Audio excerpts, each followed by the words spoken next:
Kalian, kita bersyukur kepada Tuhan kita bisa bertemu kembali dalam program Biro Bimbingan Rohani. Saudara, kita bersyukur karena kasih sayang Tuhan senantiasa ditunjukkannya kepada kita. Saya mengalami hal tersebut. Apakah saudara-saudara mengalami kasih sayang Tuhan setiap hari? Ya, ada anugerah, ada berkat, ada cinta Tuhan. Ya, meskipun hari ini cuaca hujan, tapi kita tetap bersyukur. Karena di balik semua ini ada rancangan Tuhan yang begitu indah. Itulah yang saya katakan bahagianya hidup. Dalam segala situasi, kita bisa berbahagia. Di dalam Alkitab, kita sungguh-sungguh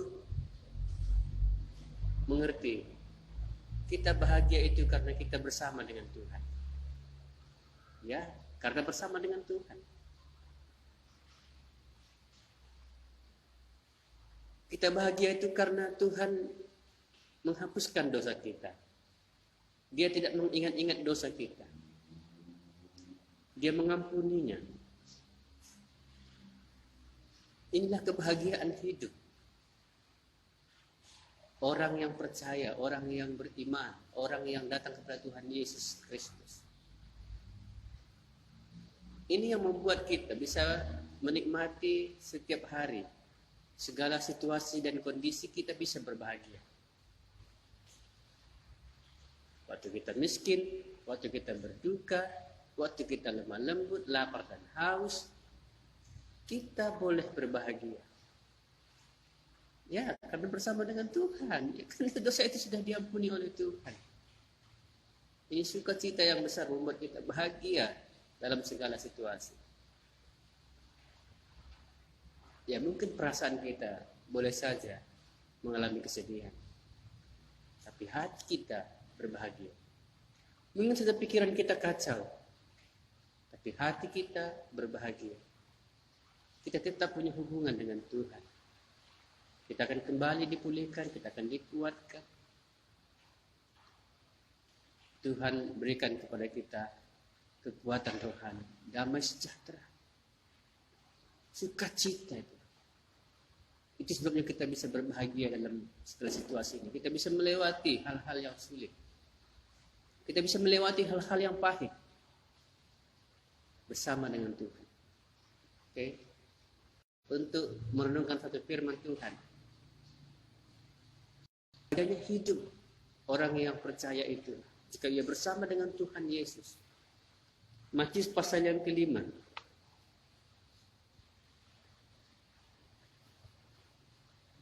Matius pasal yang ke-5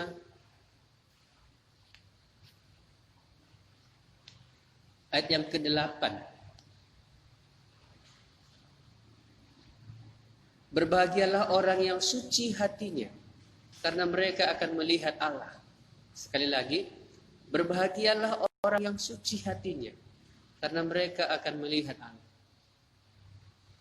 Ya, ini satu kebahagiaan orang yang percaya itu. Bagian yang ke-9 ini, kita mendapatkan satu kebahagiaan, yaitu orang yang suci hati.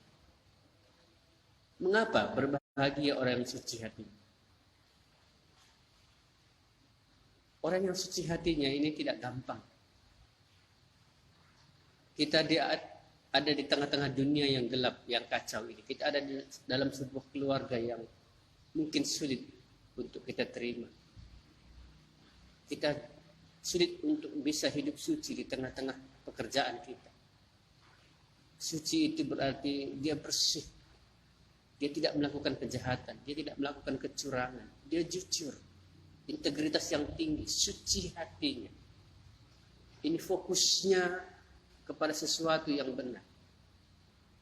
Orang yang suci hati itu akan berbahagia. Padahal sulit sekali untuk bisa hidup suci. Kita menemukan banyak orang di sekitar kita. Orang-orang yang tidak menghormati Tuhan, tidak menghormati sesama. Tapi kita tetap berkata jujur.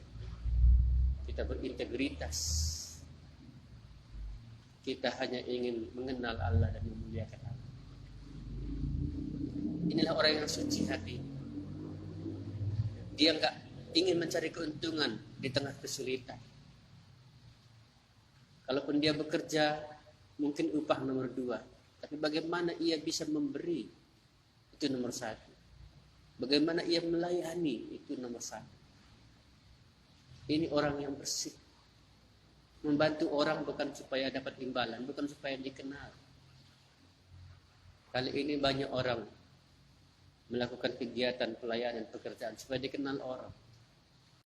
Mungkin perkataannya manis, tapi hatinya, pikirannya penuh dengan jebakan, penuh dengan tangisan. Nah, ini bukan orang yang suci hati. Jangan berpikir bahwa orang yang rajin beribadah itu sudah suci hatinya. Belum tentu. Jikalau dia beribadah itu supaya dilihat orang, supaya dia bertemu dengan orang-orang. Ingat dan ketahuilah, orang yang suci hatinya Tuhan tahu siapa orangnya. Makanya Tuhan berani berkata, berbahagialah orang yang suci hati. Orang yang suci hatinya ini, ia disebut sebagai orang yang berbahagia. Mengapa? Karena mereka akan melihat Allah. Ini jawabannya. Karena mereka akan melihat Allah. Umumnya orang yang suci hati itu dia hanya mengarahkan hatinya kepada Allah, sehingga dia bisa melihat Allah. Saudara, waktu kita melihat artis, kita senang sekali. Bertemu dengan mereka, bersalaman dengan mereka, minta tanda tangan mereka. Itu dengan artis. Kita artis daerah ya, pekolong-kolong juga kita senang sekali. Siapa pekolong-kolongnya? Oceano. Kita buru-buru cepat untuk melihatnya, mendengar suaranya bernyanyi. Kita senang sekali melihat para pejabat negara. Ada bupati, gubernur, presiden. Kita senang sekali untuk bertemu, untuk melihat dia. Meskipun mungkin tidak sempat bersalaman, tapi untuk melihatnya saja kita sudah bangga. Mungkin kita sempat berselfie juga. Saudara, itu belum seberapa dibandingkan kebahagiaan orang yang melihat Allah. Seperti apakah orang bisa melihat Allah? Di Alkitab banyak sekali orang-orang yang melihat Allah, meskipun mungkin bukan dengan kasat mata. Musa melihatnya, Abraham melihatnya, Nuh, mereka mungkin melihat dengan mata, mereka mendengar dengan telinga mereka, tapi hati mereka merasakan kehadiran Allah. Hari ini ada banyak orang yang belum melihat Allah, yang belum merasakan kehadiran Allah, yang belum pernah mendengar Allah berbicara kepadanya. Kasihan sekali, kasihan. Ya mungkin dia orang Kristen, mungkin dia adalah hamba Tuhan, aktivis. Lebih berbahagia orang yang suci hatinya karena mereka akan melihat Allah. Orang yang murni hatinya, kata pemazmur. Saudara dan saya adalah orang yang berbahagia jikalau kita melihat Allah itu. Bagi saya hidup di dunia ini tujuannya satu, supaya saya melihat Allah. Melihat Allah dan mengalami kehadirannya itu. Itu artinya melihat. Saya dekat dengan dia, bersama-sama dengan dia. Karena dia yang mengampuni dosa. Immanuel itu sebenarnya adalah melihat Allah, dia bersama-sama dengan Allah. Mengapa orang suci hatinya bisa melihat Allah? Tidak banyak orang yang bisa melihat Allah, tapi orang yang suci hatinya diperkenan oleh Allah untuk bisa dilihat. Karena orang yang suci dia fokus hanya kepada Allah saja. Kita terlalu banyak yang kita inginkan, terlalu banyak yang kita lihat, terlalu banyak yang kita harapkan sehingga kita tidak bisa melihat Allah. Saudara mau melihat Allah? Saudara mau bersama-sama dengan Allah? Ini soal hati. Bukan soal mata, bukan soal telinga. Bukan soal pikiran, bukan soal perasaan. Ini soal hati. Hati itu berbicara tentang roh. Saudara-saudara, mari. Betapa bahagianya orang yang melihat Allah dan merasakan kehadiran Allah itu. Seperti kita ya di dalam rumah Tuhan, di dalam gereja itu. Betapa senangnya kita ada di sana. Begitulah senangnya kita di hadapan Tuhan. Cuma saya mau tanya, saudara senang nggak ada di gereja? Jangan-jangan saudara juga nggak senang ada di gereja. Kalau senang, mengapa Anda nggak ke gereja? Kalau senang, kenapa cuma sekali 1 minggu? Saya tahu orang yang senang ada di gereja, seperti dia merasakan kehadiran Tuhan, dia akan datang ke gereja itu setiap hari. Minimal 3 hari dalam 1 minggu bisa dikatakan itu dia senang datang. Waktu kita mengapel teman kita saja, kita bisa menemuinya setiap hari, bukan hanya setiap malam minggu, karena kita senang bertemu dengan dia. Seperti di gereja itu loh. Maka itu mari kita mengarahkan hati kita, fokuskan kepada Tuhan, jujur katakan sama Tuhan bahwa benar-benar kita mencari Dia. Tuhan akan memperlihatkan dirinya, Tuhan akan memperkenalkan dirinya, Tuhan akan memperlihatkan seperti apa Dia, baik kasihnya, kuasanya, kebenarannya, keadilannya, dan lain sebagainya. Allah bisa tunjuk. Saudara, itulah orang yang berbahagia. Ya, saya merasakan kebahagiaan seperti ini tidak ada duanya. Kebahagiaan karena bisa melihat Allah, kehadiran Allah. Betapa senangnya murid-murid ketika mereka melihat Yesus telah bangkit. Yesus telah bangkit. Perempuan-perempuan melihat, murid-murid melihat. Tapi orang Farisi, ahli-ahli Taurat, Herodes, Pilatus, mereka tidak melihat. Orang-orang beragama tidak melihat.